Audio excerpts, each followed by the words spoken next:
Hi, folks. I'm going to make a video. This is the first time I've done this. There are two reasons I'm doing it. One is I saw a lot of people were making videos based on my articles or the articles that I was writing for Breaking Israel News, and I figure it's about time I did as well, because Breaking Israel News is really awesome.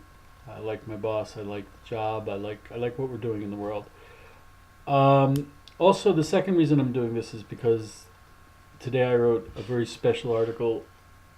I've been doing the job for about 2 years, and you get into a grind, and there's a lot of pressure, and it really takes something very special to wake you up and stop you, and so that you realize, hey, something really, really amazing is going on. So today I wrote an article about an amazing project started by a gentleman named Dean Bai, who founded Return Ministries in Canada. And I had a long talk with him last night. Really a nice guy. I like him. He's doing a very difficult thing in the world, trying to connect between Christians in Israel, Christians and Jews in Israel. So what he did was he started a project to collect money to help Jews in Israel. There are an awful lot of projects like that, thank God. Really, the Christians I've connected who are doing these things are amazing people. It's a real merit to know them. But Dean did something slightly different.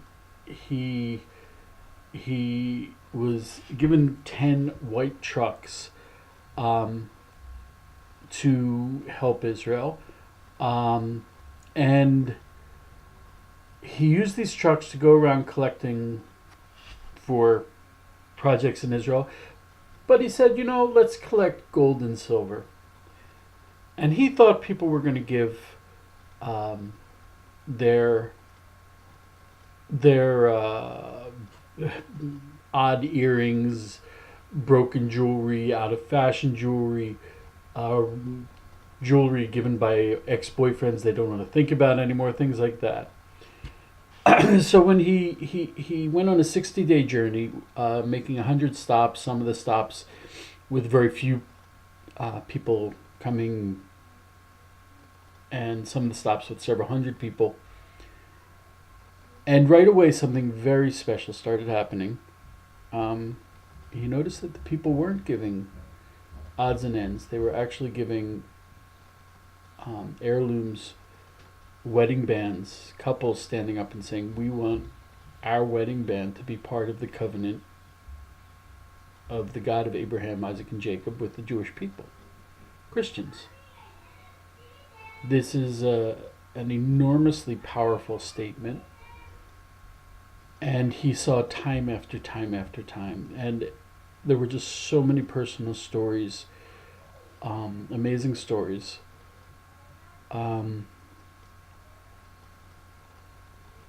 And what they did, he said that after an experience like that, he couldn't just melt it down, take the money, and do projects. This was something very special.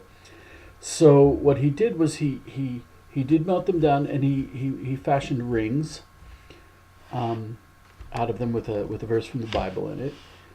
And they were giving the rings to what he called pioneers of Israel, which, to be honest, I'm not really sure exactly how you define what that is. And a lot of them were Holocaust survivors, and he had a few events with, especially with Holocaust survivors. And one of the things that happened was this was a deep fixing for a deep wound. The Holocaust survivors, they had their jewelry, their personal effects, ripped off of their bodies as they entered the camps so many years ago. And here you have Christians doing the opposite, replacing rings on their fingers with love. And it was a deep, deep fixing. And he mentioned that there was a camp, I believe in Birkenau, called Camp Canada, where they had Canada Commandos. Canada was a nickname they gave it because Canada at the time was seen as in Europe as the land of bounty, of plenty. So they had this Camp Canada where the Canada Commandos were specially trained to find the hidden jewels, the hidden things that the Jews brought into the camps, and they would bring all of it to the Camp Canada, these special barracks, where it would then be shipped off to Germany, and that's where the Nazis got a lot of their money.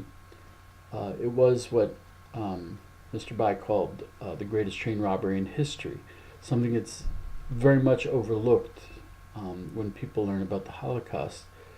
Was that how much you had people who were living for generations and generations. They had their family heirlooms, they had their family businesses gone overnight, and systematically. So this was an emotional fixing of that. It was a deep fixing. An incredibly touching story. And to be honest, I've reported over and over about amazing things that the Christians are doing to help Jews in Israel.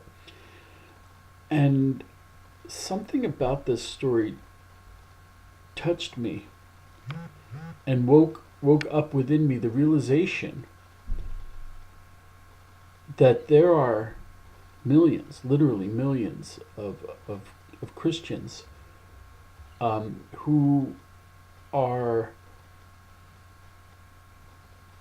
giving out of love to Jews for no other reason than that.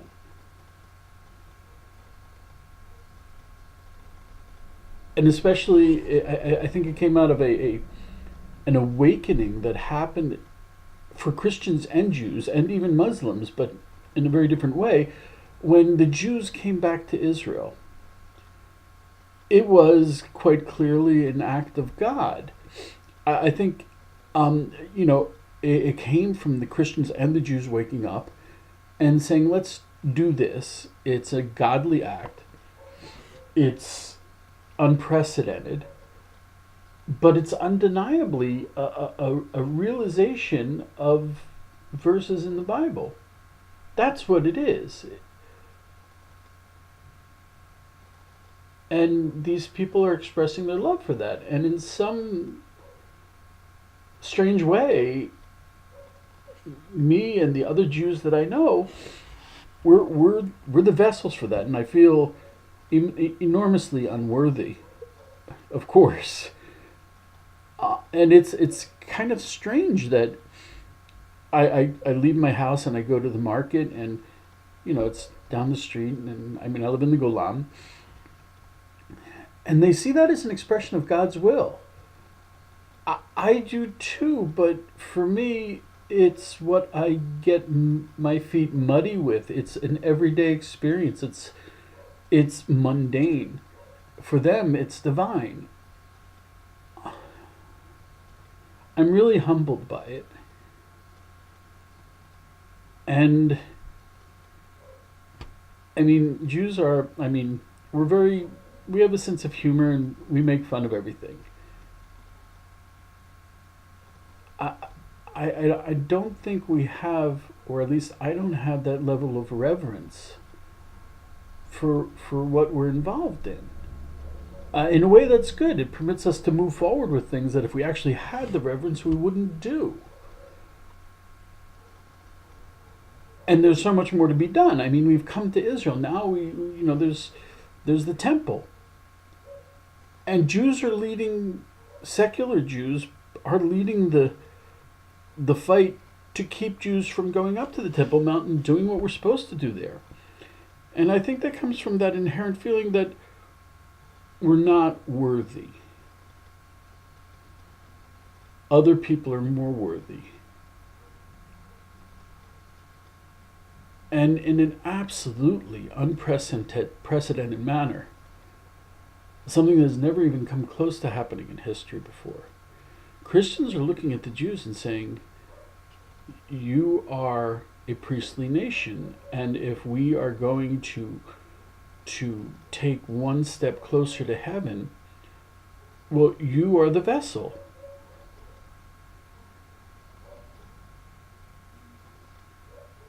I'm in awe that that's a couple, many couples in Canada can take the wedding rings off of their fingers,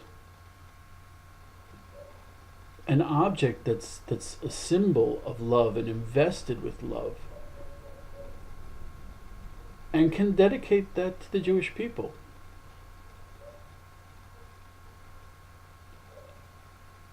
It was an article. I've written 900 articles, I think, 800 some articles. And you get into a rut, or you get into a rhythm, or whatever you want to call it, but this stopped me. I was humbled. And I just wanted to throw that out there. Um, I really don't know what to do with it. Thank you.